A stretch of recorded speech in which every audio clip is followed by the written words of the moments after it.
5절 주 여호와께서 이와 같이 이르시되 이것이 곧 예루살렘이다. 내가 그를 이방인 가운데에 두어 나라들이 둘러있게 하였거늘. 13절 이와 같이 내 노가 다한즉 그들을 향한 분이 풀려서 내 마음이 가라앉으리라. 내 분이 그들에게 다한즉 나 여호와가 열심으로 말한 줄을 그들이 알리라.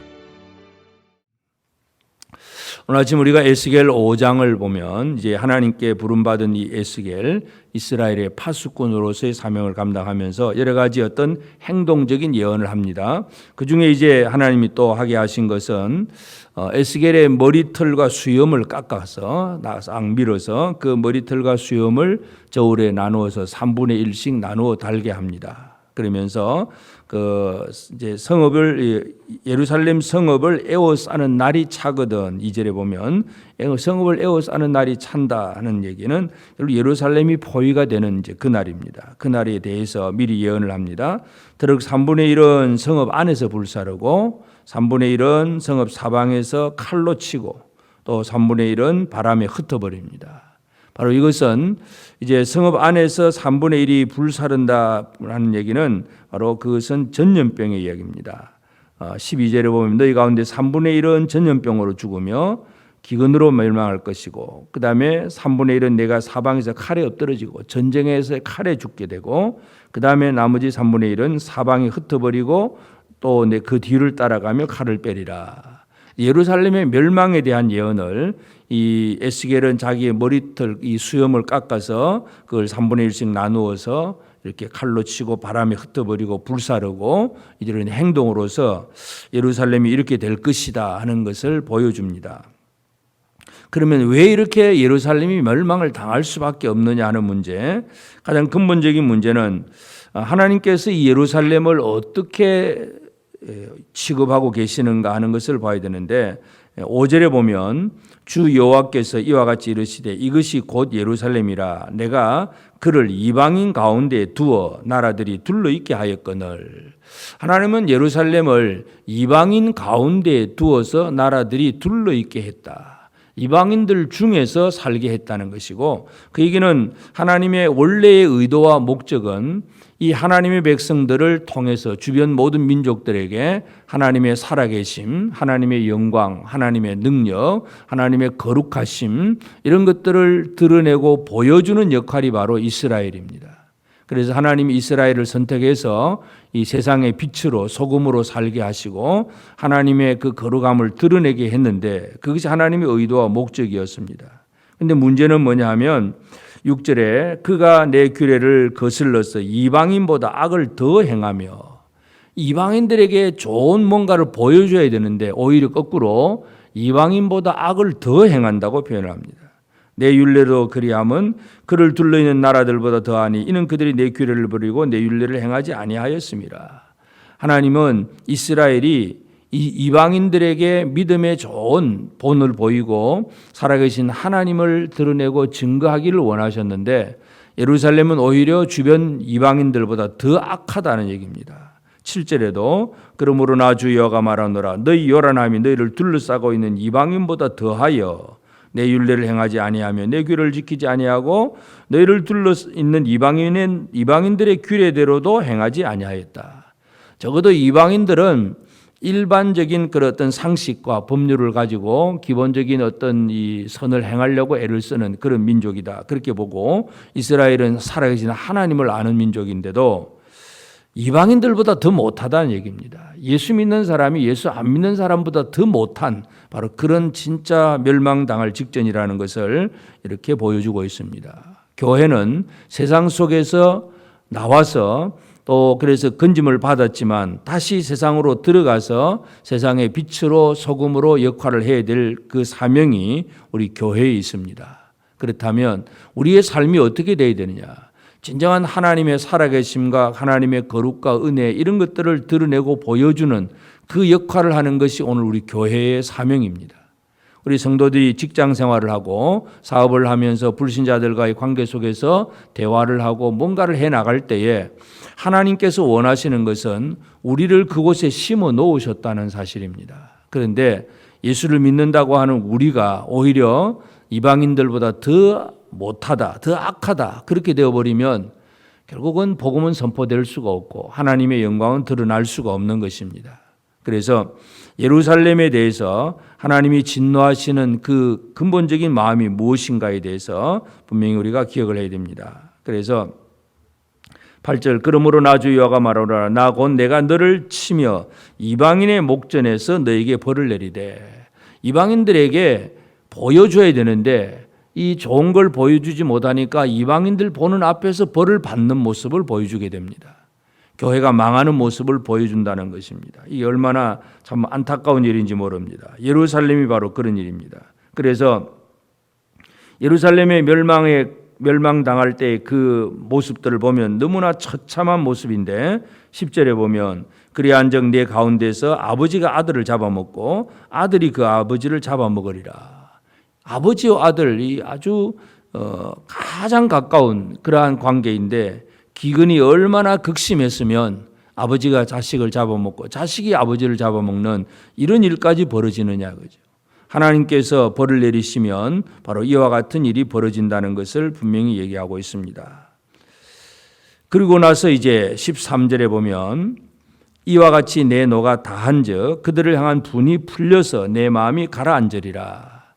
하나님은 이 진노를 베푸시고 그 다음에 분이 풀려서 마음이 가라앉으리라 그렇게 말씀을 합니다. 그래서 하나님께서 이 이스라엘을 향해서 얼마나 분노하셨는가 하는 것 이것도 우리가 기억을 해야 되지만 그러나 이제 그 마음을 가라앉히시고 이제 내 가라앉으리라 내 분이 그들에게 다한즉 나 여호와가 열심으로 말한 줄을 그들이 알리라. 하나님은 자기 백성이 하나님께로 돌아오기를 그렇게 열심히 바라셨다는 얘기입니다. 그래서 간절히 바라는 마음으로 하나님은 그들에게 말씀을 주시고 또 이렇게 그들을 진노해서 3분의 1씩 이렇게 전쟁과 전염병과 기근 또 이렇게 포로됨 이런 것으로 막 나누어서 치게 하셨는데 15절에 내 노와 분과 중한 책망으로 내게 벌을 내린즉 너를 둘러싸고 있는 이방인들에게 네가 수치와 조롱거리가 되고 두려움과 경고가 되리라. 나 여호와의 말이니라.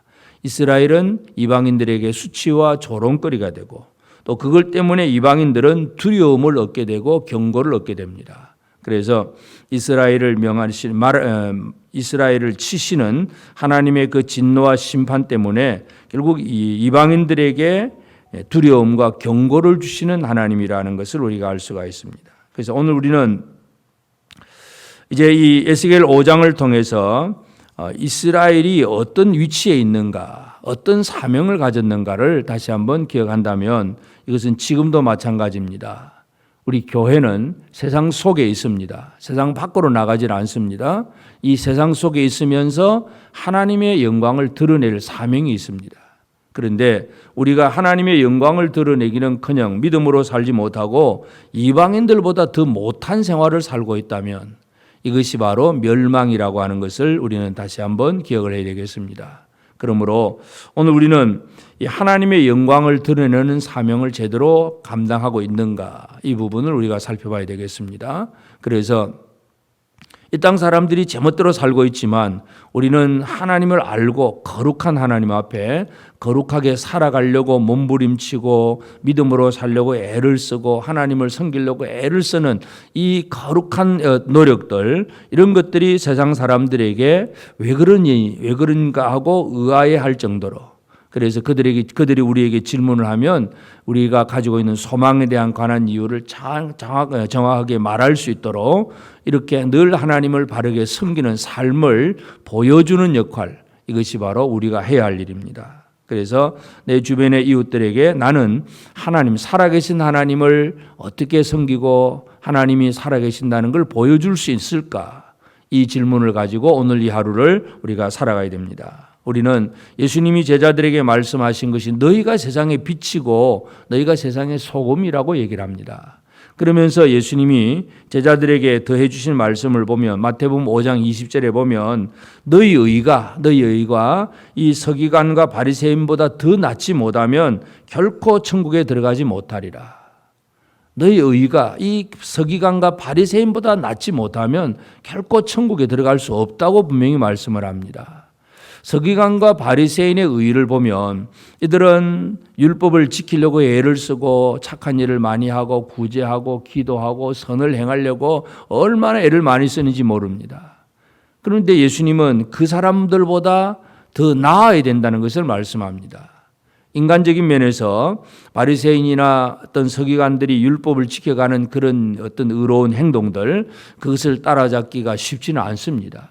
그러면 너희 의가 뭐냐 하면 결국 이 우리가 가지고 있는 의는 예수 그리스도가 우리 안에 살아계시고 내가 예수를 믿는 믿음 안에서 제대로 살아가는 것, 이것이 우리의 의로움이고 이것이 바로 천국 가는 길인데, 하여튼 우리는 이 세상 속에서 하나님께서 우리를 들어서 이방인들에게 하나님의 영광을 드러내기를 원하셨다는 사실을 다시 한번 기억하면서 오늘 이 하루 나는 가정에서나 직장에서나 우리 자녀들이 또 학교에서 주변에 믿지 않는 모든 사람들 속에서 하나님이 나를 두셨는데 우리 역할이 무엇인가를 다시 한번 기억해야 되겠습니다.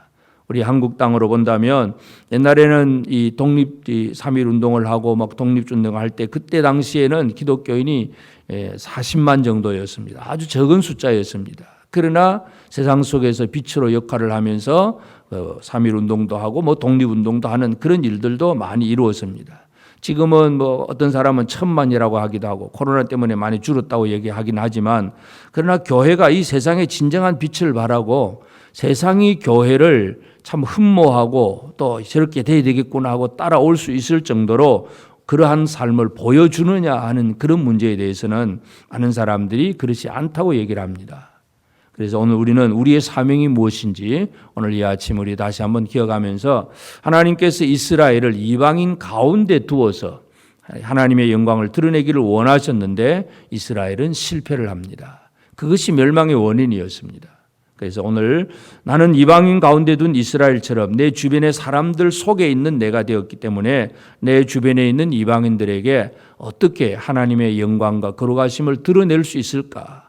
오늘 이 삶의 목적을 가지고 기도하시면서 우리가 이 세상 속에서 빛으로 소금으로 살아가면서 서기관들과 바리새인들의 의보다 더 나은 의, 믿음으로 살아가는 예수 그리스도로 말미암아 믿음으로 사는 이 의로움을 잘 드러내면서 진정으로 예수 그리스도만이 우리 구원의 길이고 살 길이라 생명의 길이라는 것을 모든 사람들에게 보여주고 가르쳐주는 역할을 잘 감당하는 우리 모두가 꼭 되어지기를 주의 이름으로 축복합니다. 기도하십시다.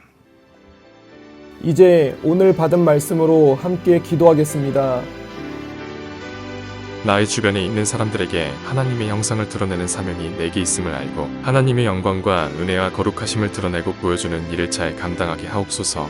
세상의 상식적인 사람들보다 못한 그리스도인의 삶이 아니라 생명의 예수를 모신 자로서 참된 의를 행하는 자가 되고 천국에 들어가는 자가 되게 하옵소서.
이제 개인의 기도 제목을 가지고 하나님 앞에 기도하시기 바랍니다.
수고하셨습니다. 오늘도 하나님의 인도하심 가운데 승리의 하루를 보내시는 우리 재건부평교회 모든 성도님들이 되시기를 주님의 이름으로 축복합니다.